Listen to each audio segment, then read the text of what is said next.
Chapter 3. Celeste grabbed my arm. She shoved me toward the door. Maybe her parents haven't left. Maybe you can still catch them. But, but, I sputtered. Hurry, Molly cried. I pulled open the door and bumped into Mr. Klain. I staggered back. I felt as if I collided with a truck. You're still in here, he said, gazing from Molly to Celeste. Is there a problem? No, no problem, Celeste replied quickly, tugging down the sleeves of her purple sweater. We were just telling Paul, we were telling him where everything is, Molly cut in. You know, the gym, the lunchroom. Good, Mr. Klain smiled at me. But you don't want Paul to be late to his class. Mrs. Marg wouldn't like that. Mrs. Who? I wondered. Mr. Klain held up the door open. Mr. Klain held the door open. The girl was led the way down the hall. He followed us the whole way, whistling a tune to himself. The girls didn't say a word. We walked past the front entrance and then into the brightly colored classroom wing. Kids with backpacks were hurrying into rooms. I suddenly started to laugh. I finally realized what Molly and Celeste were doing.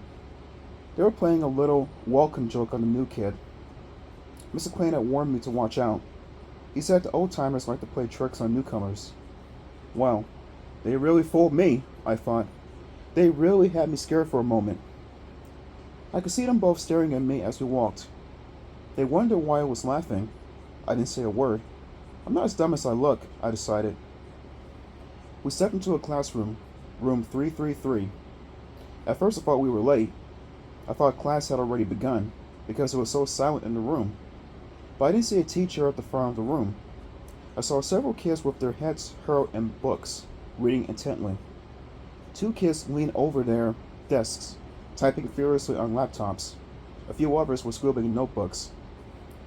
I followed Molly and Celeste into the room. Mrs. Marg would be here any second, Celeste whispered, pushing back her blonde curls. Whatever you do, don't get her angry. Be careful, Molly started to warn. She was interrupted by a tall, good-looking boy with spiky brown hair. He stepped up behind her and bumped her playfully from behind. Stop it, Brad, she snapped. Hey, how's it going? Brad asked me. I'm your roommate. Did you find a room and everything? Yeah, no problem, I replied. But there wasn't enough space for all my stuff, so I dumped some of yours out in the hall. Brad stared at me for a moment. When he realized I was joking, he laughed. Molly and Celeste didn't join in. They kept glancing tensely at the classroom door. We better sit down, Molly whispered. Mrs. Marg likes to find us in our seats. I turned and gasped when I saw a pair of legs dangle from the ceiling. Gazing up, I saw a boy, hanging by a rope. No, not a boy. A dummy. Just a dummy. I glanced around quickly, hoping that Brad and the girls hadn't heard my gasp. I felt so embarrassed that I'd been fooled. The dummy had a sign attached to his waist. It read, Hang around for the talent show, Friday, November 18th. Brad saw me staring at it. What's your talent, Paul? He asked. Talent? I don't really have one, I confessed. All three of them stared at me. No talent? Molly cried, pushing back her black bangs. You can't be admitted to carrying without talent. I didn't know what to say. I didn't want to tell them that my dad had called a few people to get me in. What's your talent? I asked Molly, making stop staring at me. Molly frowned. Well, I have a little problem. I play the violin, and so does Brad. That's a problem? I asked. She nodded solemnly. Mrs. Marg says only one violinist per show. Brad and I have to audition. The winner gets to be in the show. The loser has to find another talent. Don't worry about it, Brad assured Molly. You're so much better than me. You'll win easily. Molly let out a little cry. I wish we both could win, Brad. I'm so frightened. Hey, it's just a show, I cut in, right? No one answered me.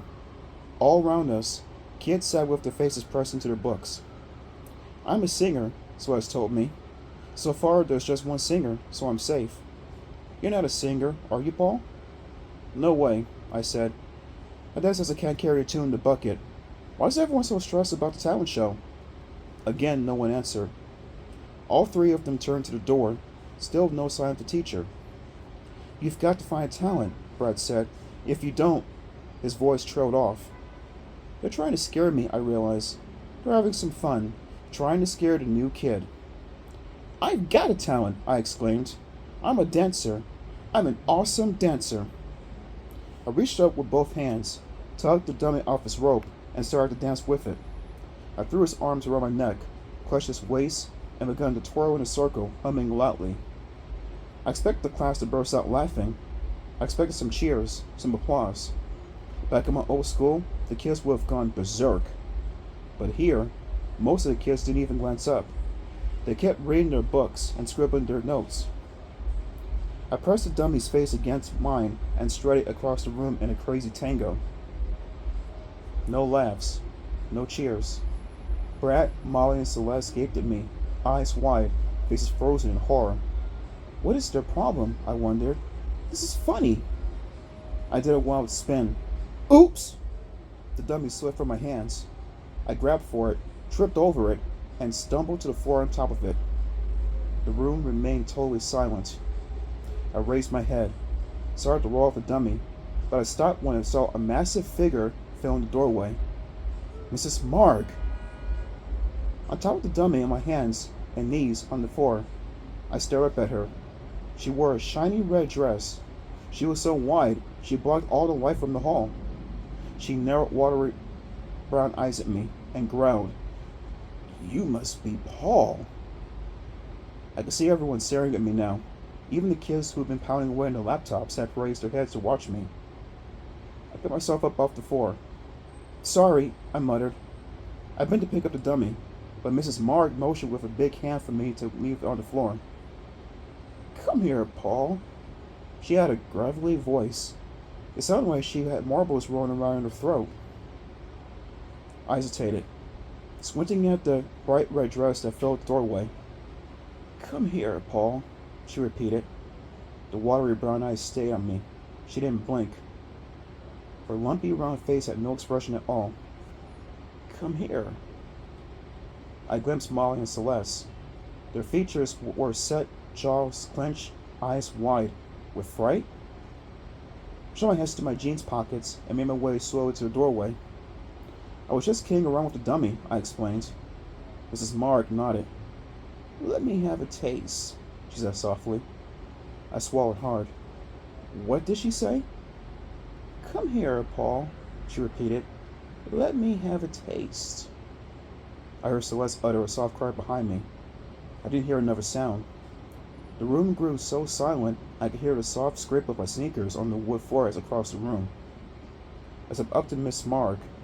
I flashed her my best smile. Hi, I said. She grabbed my arm, pulled my hand from my pocket. Then with a low grunt, she lowered her head, stuck out a fat pink tongue, glistening wet and as wide as a cow tongue, and she licked my arm all the way from the wrist to my shoulder.